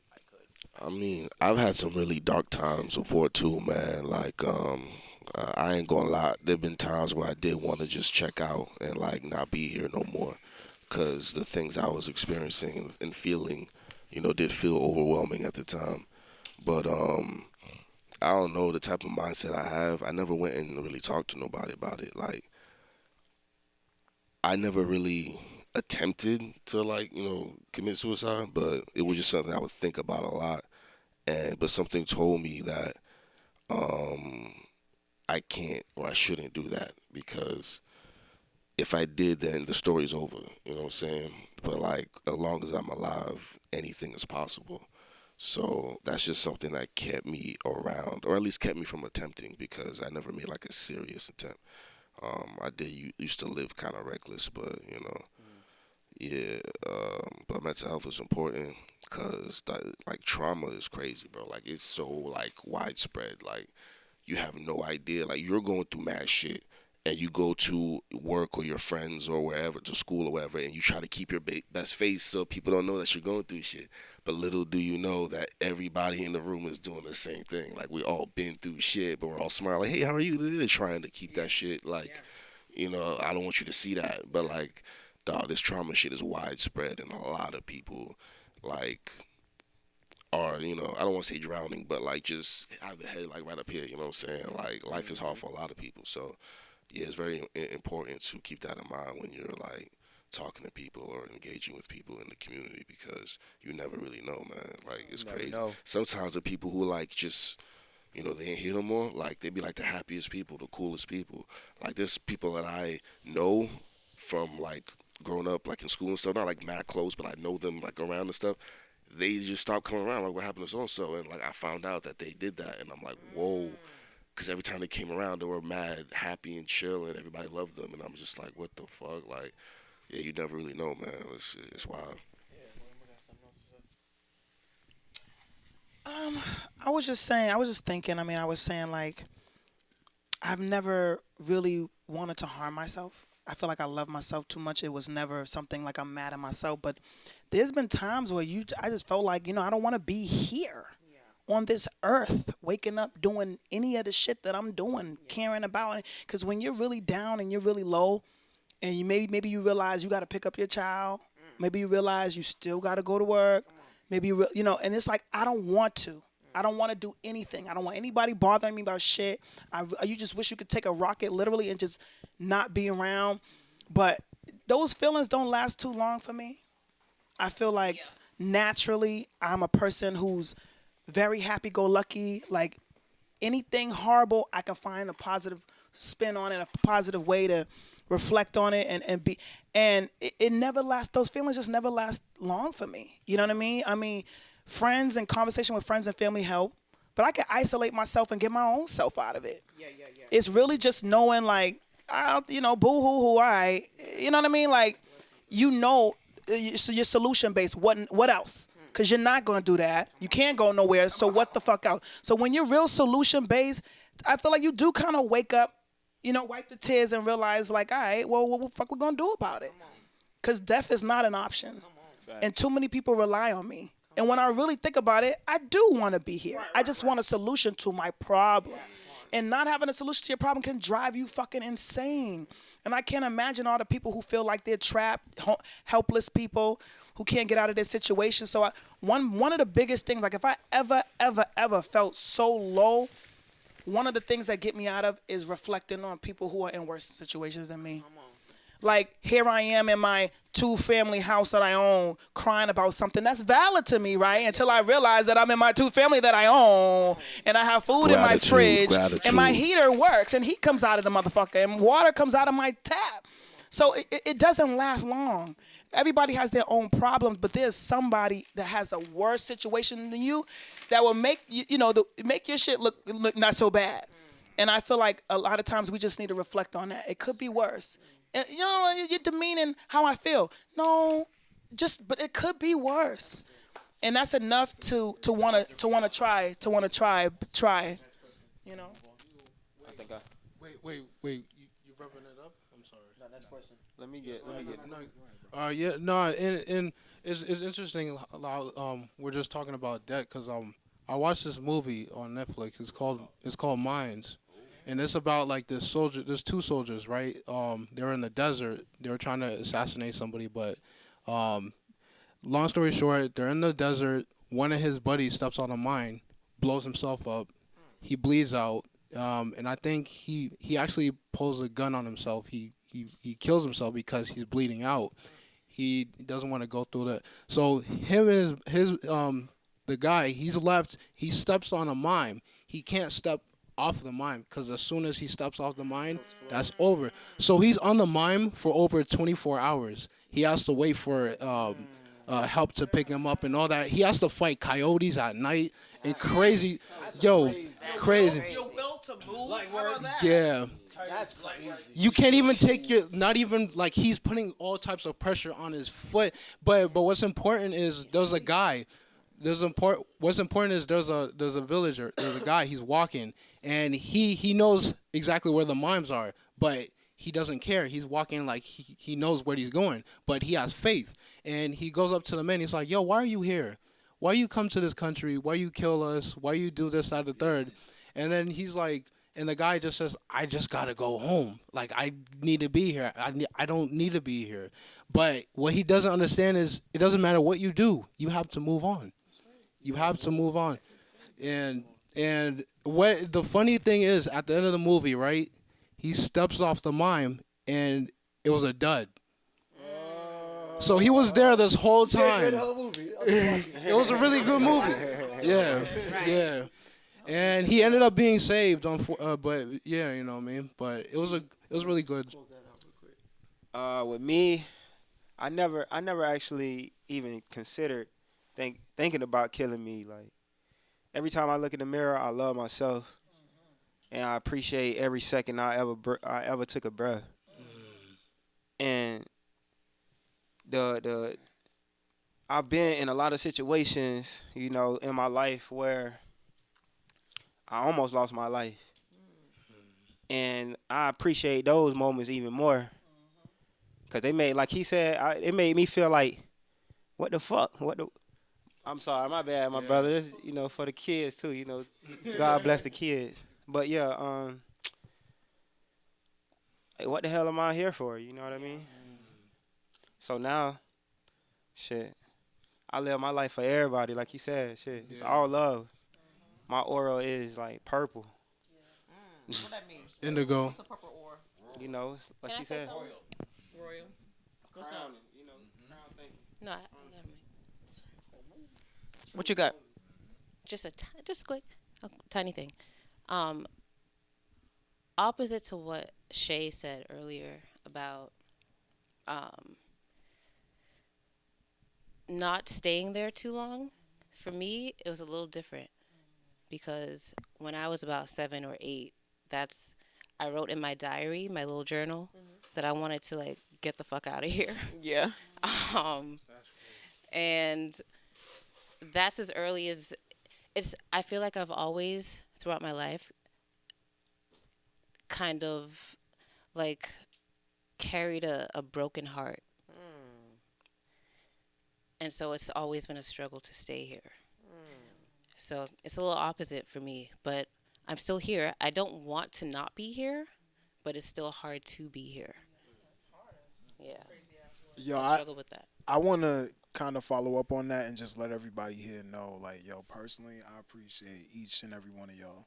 Yeah, appreciate you know what I mean? Like, if you're struggling with anything, like, just personally, just like coming over here and just kicking it with everybody, like, I genuinely enjoy this, and this does a lot for me. So, you know what I'm saying? Like, yeah, I just want to let y'all know that for real. That's what's up. Kev. Appreciate you, bro. Same to you, Thank Kev. you, Kevin.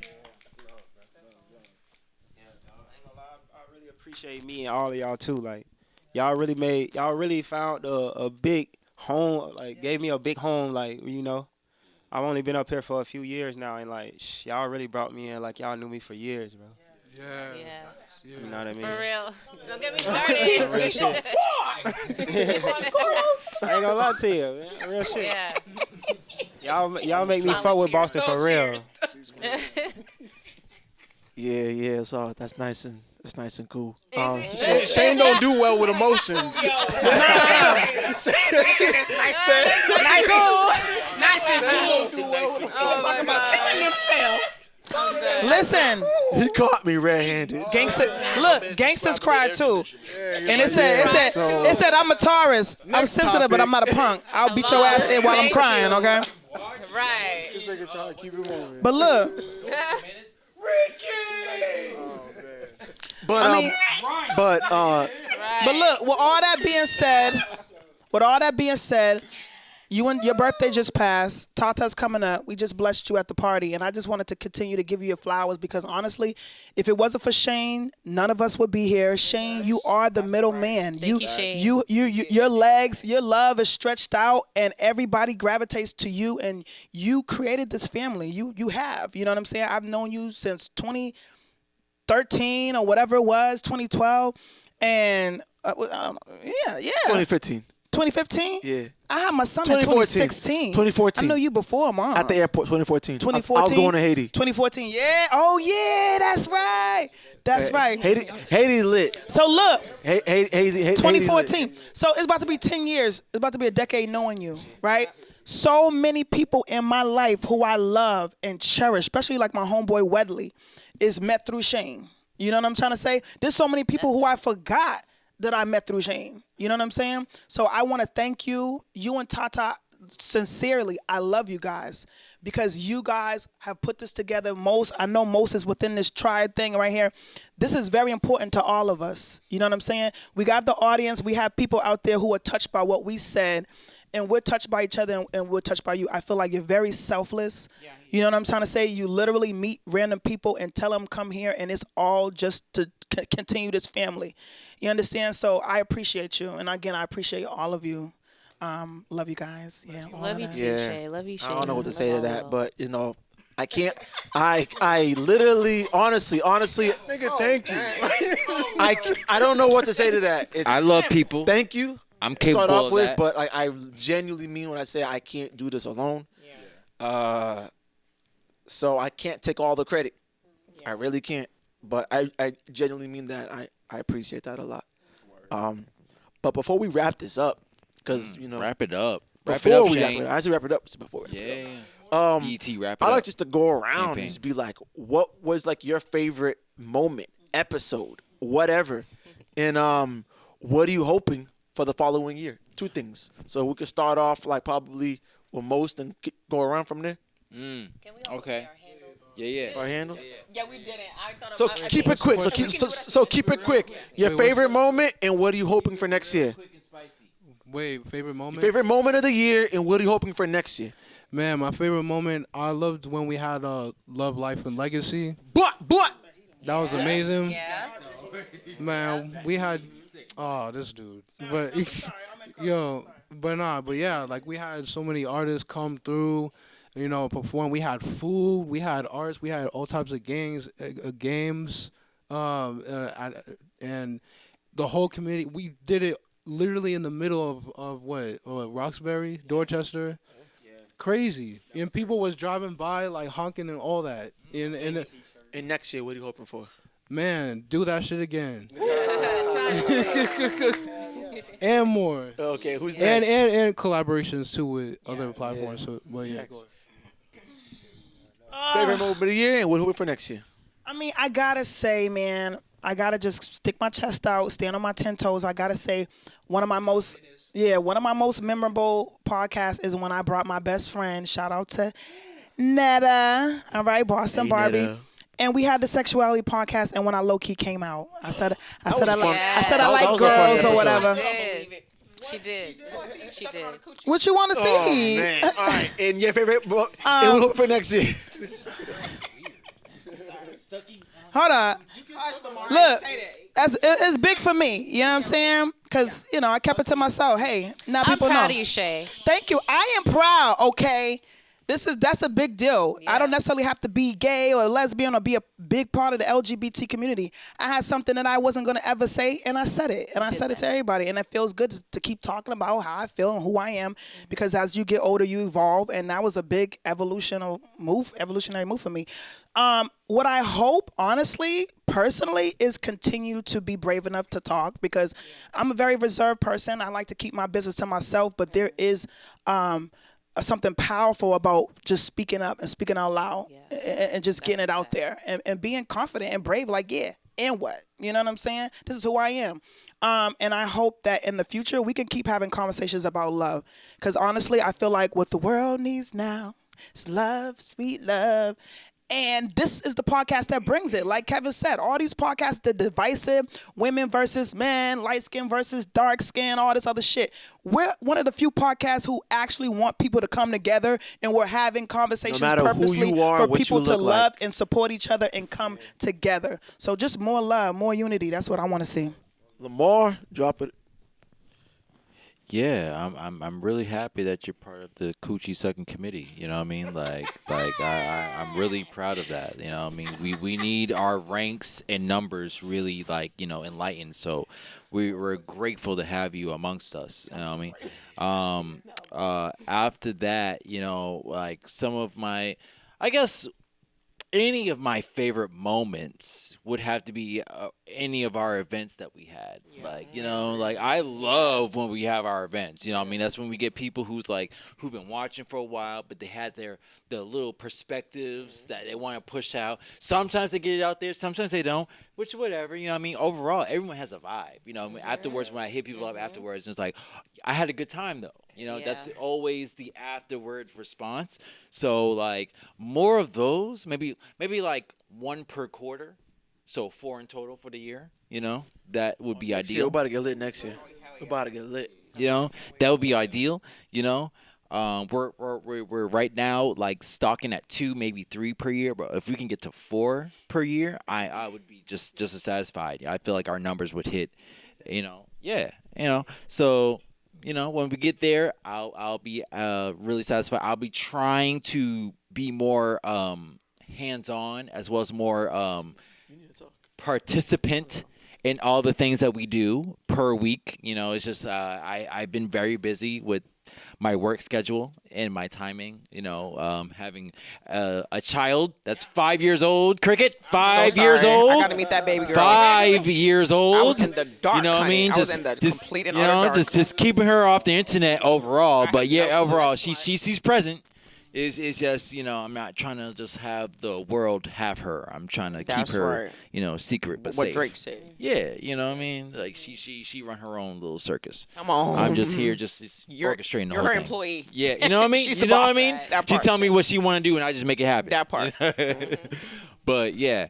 But after that, I'm trying to be more just hands-on and more just involved with what we got going on. I've been just trying to figure out financially how to separate my time with everything. But overall, I'll be having more just giveaways and more things that we can donate from the company that I'm working with. Yeah. Shout out to Ethos. Yeah, shout out to Thank you, Ethos. thank you, know what I thank mean? you, thank you. As much as we can for everybody and all type of needs, you know what I mean? Whenever I pull up, and even when I don't pull up, I'll be able to ship some shit over, regardless of anything. Yeah, thank you. I was gonna say that about the events. I love the events. I think the events are dope. There's so much fun, so many different perspectives, personalities, and all that, energies, and all that. I love that. But one event in particular that I really liked is the one with the brother from the nation. We showed the music video, and the people that had like the sand table and everybody loud and light. You like that? I love that one, dog. Shout out to Christina. You've been that was a blessing what you did right there. Definitely shout out to Loud and Light.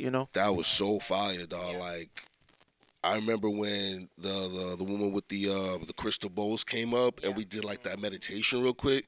Dog, that was a moment, man. My man Tatas fell asleep. That was hilarious. That was so funny. And then after that, when we had the panel of speakers, like dog.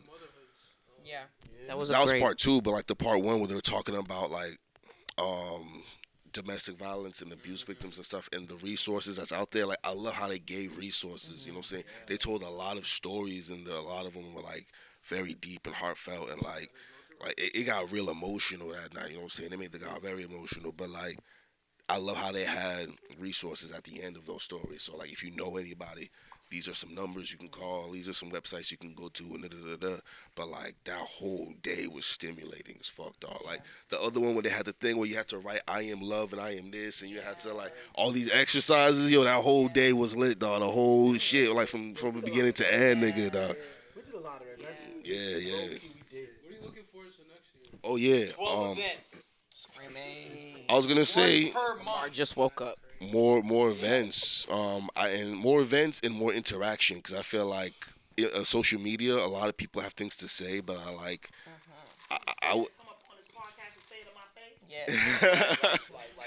you know, I'm trying.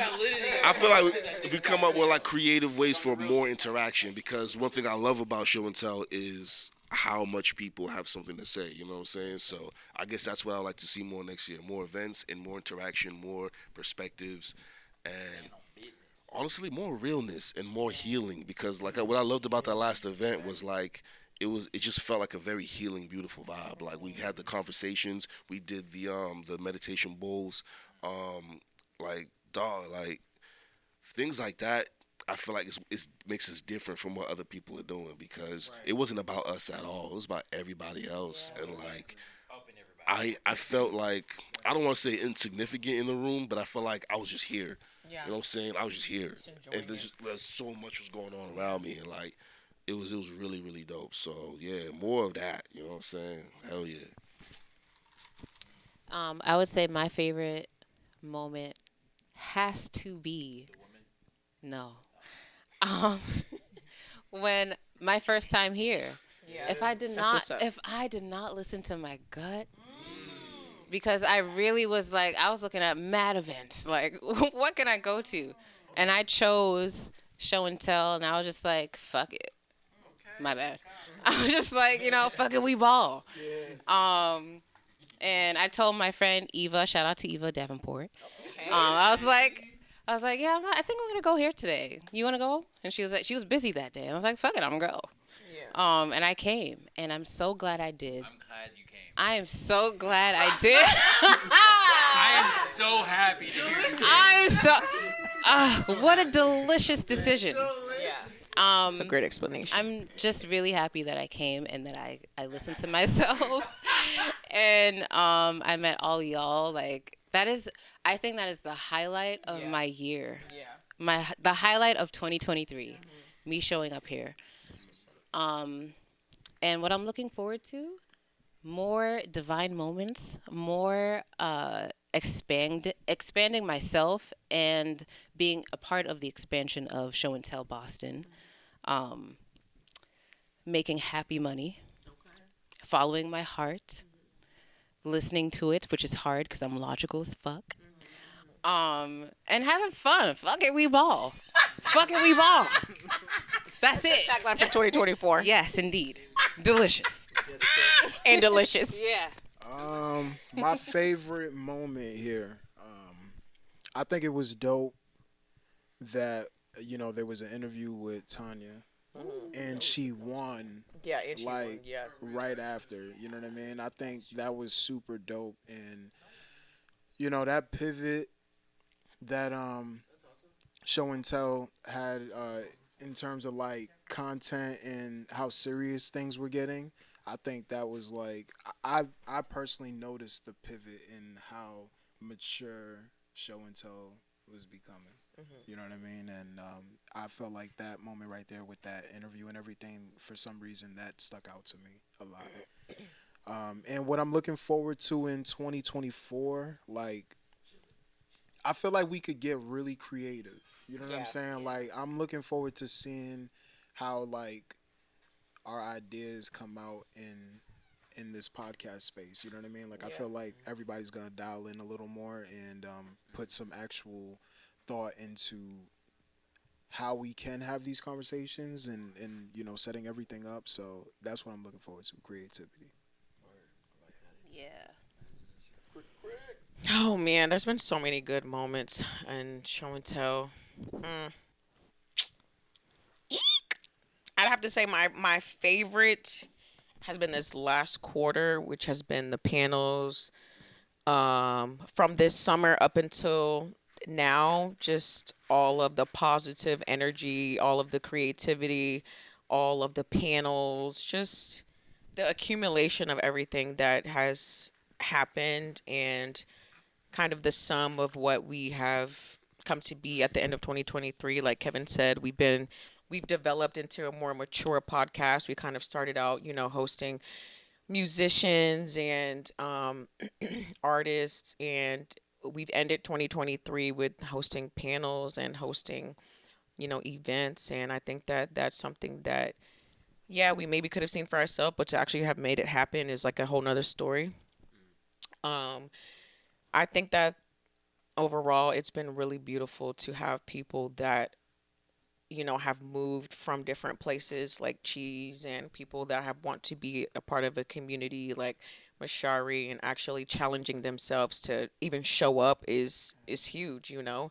At the end of the day, people look for homes, you know, home away from home, and people look for families, and to actually choose a collective group of people that actually provide that, you know, not a group of people that just talk about it, but like, you know, Kevin is like, if y'all ain't got nothing to do for Christmas, pull up at my house. You know what I mean?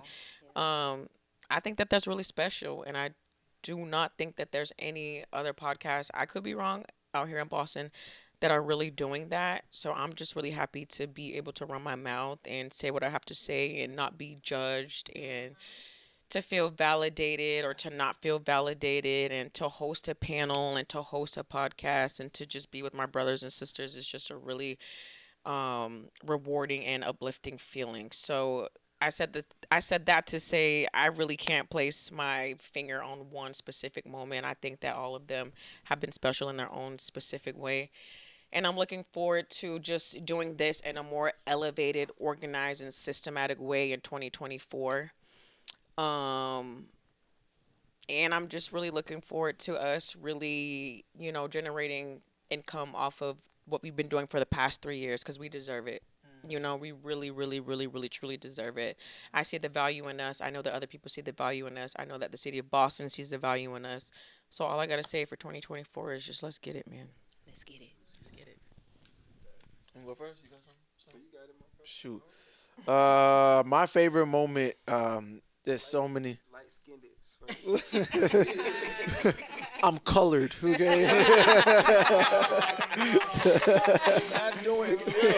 Another thing on the list. Number 4? Is that number 4? Number 4. Hold on. I'll let you finish, but my favorite moment. There's so many fire moments, but one that just keeps coming in my head is just that legacy event. The way it came together, the people we did it with, the amount of work that went into just making sure people knew about it. Yeah. And it was beautiful because the community came out, the teamwork, the performance. But it hit me when cars were really pulling over in traffic. Yeah. And just like, yo, what's going on here? I'm like, park your car. Like, you know what I mean? Park your car. I got to show like, there was these 2 Spanish dudes. They were like working. They were like driving a moving truck. Yeah. Parked the moving truck, and they stayed with us the whole day. No. They stayed with us the whole day. Wow. And it was just like, this is what it's all freaking about. Yeah. Like, you can't pay for that. That's right. That's genuine love. That's right. So I'll never forget that till the day I'm done. You know what I mean? Straight up. What I hope for next year is for everyone to challenge themselves to be greater. Yeah. Everyone to look in the mirror and challenge yourself. You know what I mean? Like, what can I do to make myself better or even show and tell it better? Yeah. Because you do that, then it's only better for everybody else. Yeah. That's all I can say. So how was the road? How I do it again? I go. Screaming. Don't even worry about it. And what you hoping for next year? All right. So I think my favorite moment, or my best moment, was I'll say that event that X was talking about. Like, I think that I've experienced a lot of crazy events, but I've never experienced anything like that right there. And that right there was just like peace in the air. Like, you couldn't do nothing but feel peaceful walking through there. Like, you got a chance to express yourself on a very emotional level. That right there is what, like, really, like he said, like, we really need to do that shit on a regular basis. I feel like that's something that really builds communities in a different way. In a different way. Very strong communities. Get what I'm saying? It's mentally strong, spiritually strong, emotionally strong. If you got control over your emotions, you got control over everything. That's how I feel. But what I want for myself next year is, like he said, I want to be way more productive. I want to do way more. I want to help everybody.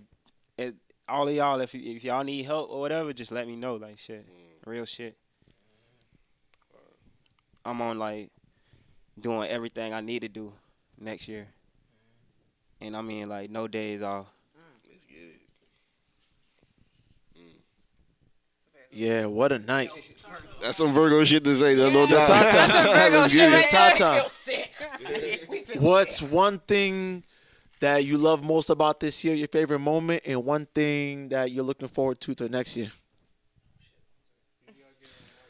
Yeah, why don't you just hand him a mic? You talk behind the camera. Come over here. Yeah, turn that heat. Turn that heat on.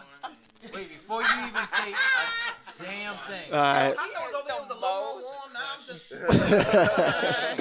Nah, it's good. It's good. Jonathan. It's good. We all know. We all know. He's there right here. He's there right here. Turn the heat on. Want to wrap us up? Turn the heat on. Yeah, it is cold. All right, guys. This is our last and final episode of Show and Tell 2024. We hope that you guys, 2023. Oh my God, 2023. I hope that you guys enjoyed every episode. Actually, let us know from the episodes that we've dropped what you guys liked. What was your favorite moment, and what would you like to see from Show and Tell? And what would you like to see from Show and Tell in 2024? Comment at the bottom. Yes, you gotta give us a comment. And with that being said, do we drop our wrap. Yeah, we didn't introduce ourselves. So we drop our you wanna go around and introduce who say who we are, say our handles. Put the link in the bio. Okay, we'll put our links in the bio. All right. On 3, 1, 2, 3. Come meet the family. Come through though.